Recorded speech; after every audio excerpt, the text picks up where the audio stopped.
2. Teori kedaulatan.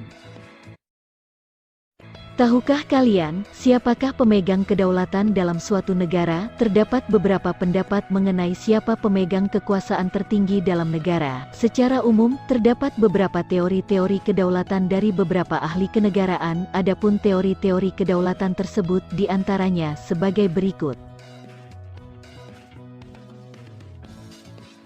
Teori kedaulatan yang pertama yaitu teori kedaulatan Tuhan. Teori kedaulatan Tuhan merupakan teori kedaulatan yang pertama dalam sejarah. Teori ini mengajarkan bahwa negara dan pemerintah mendapat kekuasaan tertinggi dari Tuhan sebagai asal segala sesuatu, causa prima. Menurut teori kedaulatan Tuhan, kekuasaan yang berasal dari Tuhan itu diberikan kepada tokoh-tokoh negara terpilih yang secara kodrati ditetapkannya menjadi pemimpin negara dan berperan selaku wakil Tuhan di dunia. Teori ini umumnya dianut oleh raja-raja yang mengaku sebagai keturunan dewa, misalnya para raja Mesir kuno, Kaisar Jepang, Kaisar Tiongkok, Raja Belanda, Bide Gratekgats, kehendak Tuhan, dan Raja Ethiopia, Haile Selassie, singa penakluk dari suku Yuda pilihan Tuhan. Demikian pula dianut oleh para raja Jawa zaman Hindu yang menganggap diri mereka sebagai penjelmaan Dewa Wisnu. Ken Arok bahkan menganggap dirinya sebagai titisan Brahmana, Wisnu, dan Shiva sekaligus.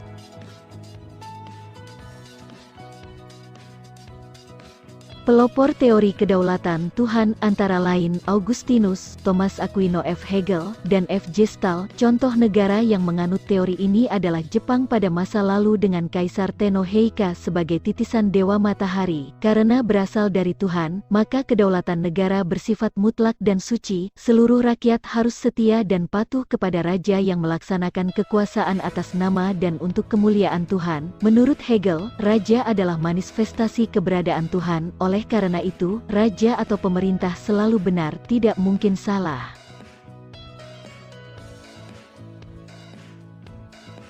Kemudian teori kedaulatan yang kedua adalah teori kedaulatan raja. Pada abad pertengahan, teori kedaulatan Tuhan berkembang menjadi teori kedaulatan raja, yang menganggap bahwa raja bertanggung jawab terhadap dirinya sendiri. Kekuasaan raja berada di atas konstitusi. Seorang raja bahkan tidak perlu menaati hukum moral agama. Justru karena statusnya sebagai representasi atau wakil Tuhan di dunia, maka pada saat itu kekuasaan raja berupa tirani bagi rakyatnya.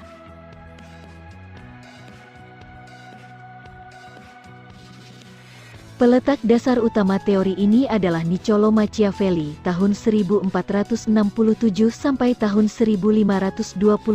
Melalui karyanya, Dua Prinsipel, ia mengajarkan bahwa negara harus dipimpin oleh seorang raja yang memiliki kekuasaan mutlak. Sementara itu, Jean Bodin menyatakan bahwa kedaulatan negara memang dilambangkan dalam pribadi raja, namun, raja tetap harus menghormati hukum kodrat, hukum antar bangsa, dan konstitusi kerajaan, leges imperi. Di Inggris, teori ini dikembangkan oleh Thomas Hobbes tahun 1588 sampai tahun 1679 yang mengajarkan bahwa kekuasaan mutlak seorang raja justru diperlukan untuk mengatur negara dan menghindari homo homini lupus. Teori kedaulatan raja beranggapan bahwa kekuasaan tertinggi terletak di tangan raja sebagai penjelmaan kehendak Tuhan. Karena kedaulatan dimiliki para raja, akhirnya raja berkuasa dengan sewenang-wenang. Raja Louis ke-14 dari Prancis dengan sombongnya berkata, "L'état c'est moi, negara adalah saya."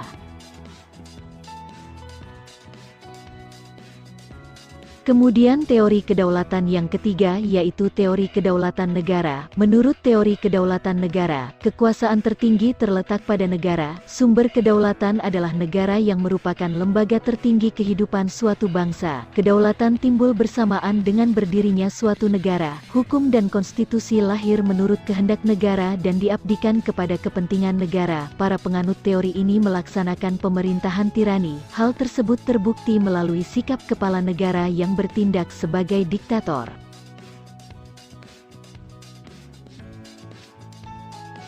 Peletak dasar teori ini antara lain, Jean Bodin, tahun 1530 sampai tahun 1596, F. Hegel, tahun 1770 sampai tahun 1831, G. Jelinek, tahun 1851 sampai tahun 1911, dan Paul Laben, tahun 1879 sampai tahun 1958. Pengembangan teori Hegel menyebar di negara-negara komunis.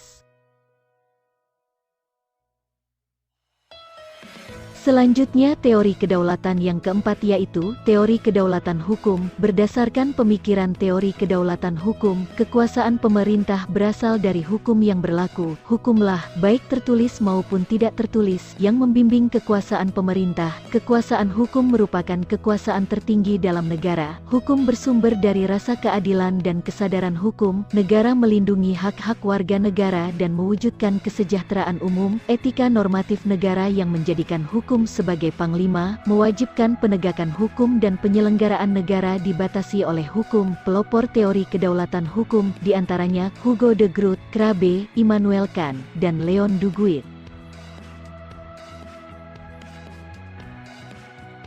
Teori kedaulatan yang kelima yaitu teori kedaulatan rakyat. Teori kedaulatan rakyat beranggapan bahwa rakyat merupakan kesatuan yang dibentuk oleh suatu perjanjian masyarakat. Kemudian, sebagai pemegang kekuasaan tertinggi, rakyat memberikan sebagian kekuasaannya kepada penguasa yang dipilih oleh rakyat dan penguasa tersebut harus melindungi hak-hak rakyat. Tokoh yang mengemukakan teori ini adalah Montesquieu dan J.J. Rousseau.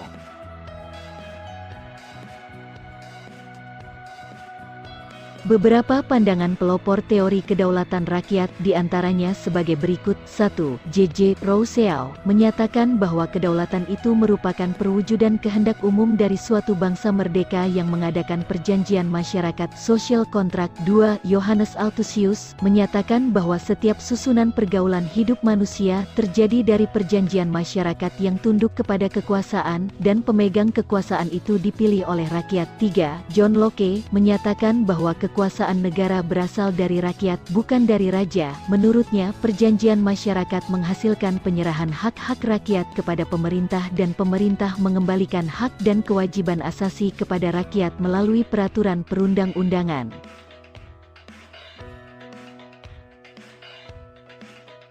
John Locke menyimpulkan bahwa terbentuknya negara melalui a. Pactum unionis, yaitu perjanjian antara individu untuk membentuk suatu negara, dan b. Pactum subjectionis, yaitu perjanjian antara individu dan wadah atau negara untuk memberi kewenangan.